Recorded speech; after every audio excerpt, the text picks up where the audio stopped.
یہ کہانی ہے ایک یتیم لڑکے علی کی۔ بچپن میں ہی علی کے والد اس دنیا سے چل بسے تھے۔ علی کا اس دنیا میں کوئی نہیں تھا۔ علی کا ایک چھوٹا سا گھر تھا جہاں وہ اپنی مرغی کے ساتھ رہا کرتا تھا۔ دن بھر اب محنت کر کے جو کچھ پیسے ملتے علی اسے اپنی زندگی گزارا کرتا تھا، لیکن کبھی کبھی ایسا ہوتا کبھی علی کو کام نہیں ملتا، لیکن وہ پھر بھی گھر آتا اور اپنی مرغی کے انڈے پکاتا اور کھاتا اور پانی پیتا اور وہاں پہ ہی سو جاتا۔ علی کے پڑوس میں ایک حمید نامی شخص رہا کرتا تھا، لیکن دل اور نیت کا بہت ہی غلط انسان تھا۔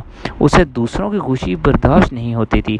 علی کو کام ملے یا نہ ملے، وہ اپنی زندگی میں آگے بڑھ رہا تھا۔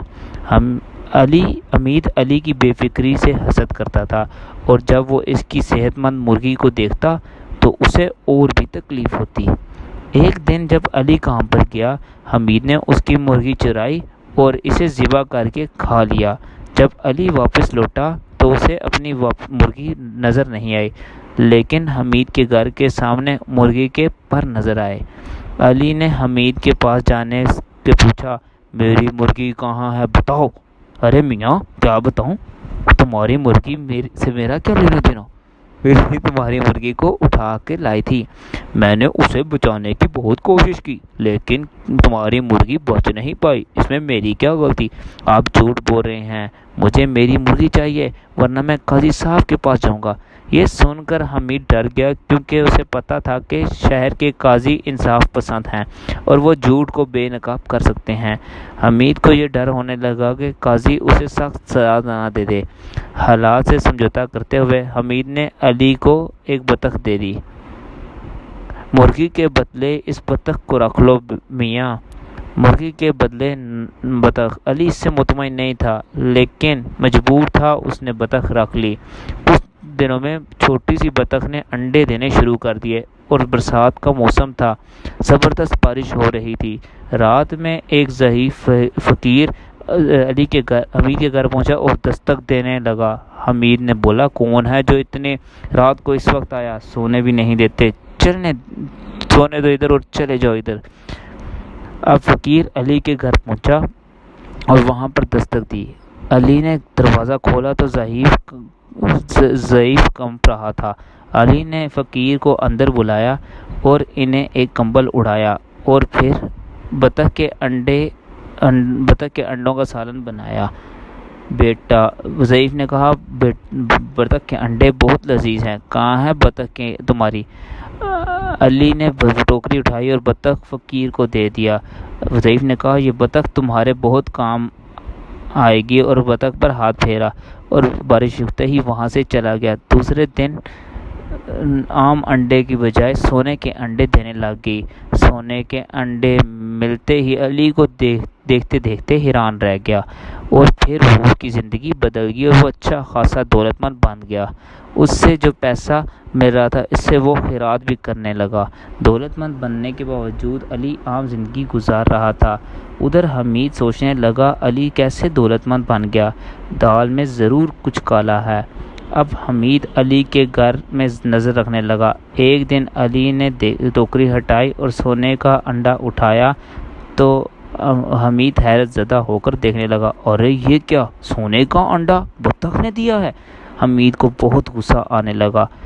حمید نے جب علی سے بطخ مانگی تو علی نے انکار کر دیا۔ اب حمید اپنی چند ساتھیوں کے ساتھ قاضی کے پاس پہنچ گیا اور علی کی شکایت کرنے لگا۔ قاضی نے کہا، یہاں پر آنے کی وجہ جان سکتا ہوں؟ حمید نے کہا، کیا بتاؤں قاضی صاحب، میرے پڑوس میں ایک نوجوان لڑکا ہے علی، اس نے میری بطخ کو چرا لیا ہے اور اب وہ دینے سے انکار کر رہا ہے۔ میں کئی بار اسے کہہ چکا ہوں، لیکن وہ ہر بار انکار کر دیتا ہے۔ میرے ساتھ جو لوگ آئے ہیں یہ اس بات کے گواہ ہیں، اور وہ بھی اس بات کی گواہی دیں گے، علی نے میری بطخ چرائی ہے۔ قاضی نے فوراً ہی ایک سپاہی روانہ کیا اور علی اور اس کے بطخ کو ان کے روبرو پیش ہونے کی ہدایت کی۔ قاضی نے کہا، تمہارے بارے میں شکایت آئی ہے کہ تم نے حمید کی بطخ چرائی ہے۔ علی کو پتہ لگ گیا کہ حمید کو بطخ کی حقیقت کا پتہ لگ گیا ہے۔ قاضی صاحب یہ بطخ انہی کا ہے، میں نے کوئی گناہ نہیں کیا، لیکن کچھ عرصے سے قبل انہوں نے میری مرغی کھا لی تھی اور اس کے بدلے مجھے یہ بطخ دی تھی، میں نے کوئی چوری نہیں کی۔ قاضی صاحب یہ بالکل جھوٹ بول رہا ہے، حمید نے کہا، اور یہ بہت ہی چالاک ہے، اس نے میری بطخ چرائی ہے۔ قاضی نے کہا کہ آج رات اس بطخ کو یہیں چھوڑ دو، میں کل انصاف کروں گا۔ قاضی نے یہ کہہ کر حمید اور علی کو روانہ کر دیا۔ بطخ نے قاضی کے سامنے سونے کا انڈا دیا۔ قاضی آنکھیں کھلی کی کھلی رہ کر دیکھتا رہا، اسے یقین ہی نہیں آیا، وہ یہ جاننا چاہتا تھا کہ حمید کو سونے کے انڈا دینے والی بات کا پتہ ہے یا نہیں۔ قاضی یہی معلوم کرنا چاہتا تھا۔ قاضی نے ایک سادہ انڈا دے کر پوچھا کہ آج تمہارا فیصلہ ہونے لگا ہے کہ بتاؤ کیا یہ تمہاری بطخ کا انڈا ہے؟ علی، کیا یہ بتاؤ یہ تمہاری بطخ کا انڈا ہے؟ میری بطخ تو سونے کا انڈا دیتی ہے، میری بطخ تو سونے کا انڈا دیتی ہے، وہ تو یہ نہیں انڈا دے سکتی۔ قاضی نے کہا تم بالکل سچ بول رہے ہو، تم بطخ کے اصلی مالک ہو۔ قاضی نے حمید کو ایک عام بطخ دے دی اور علی کو انصاف نہیں ملا۔ علی بہت مایوس ہو گیا۔ قاضی نے کہا تم مایوس اور پریشان نہ ہو، تمہاری بطخ سونے کا انڈا کیسے دیتی ہے؟ علی نے فقیر والا واقعہ بیان کیا۔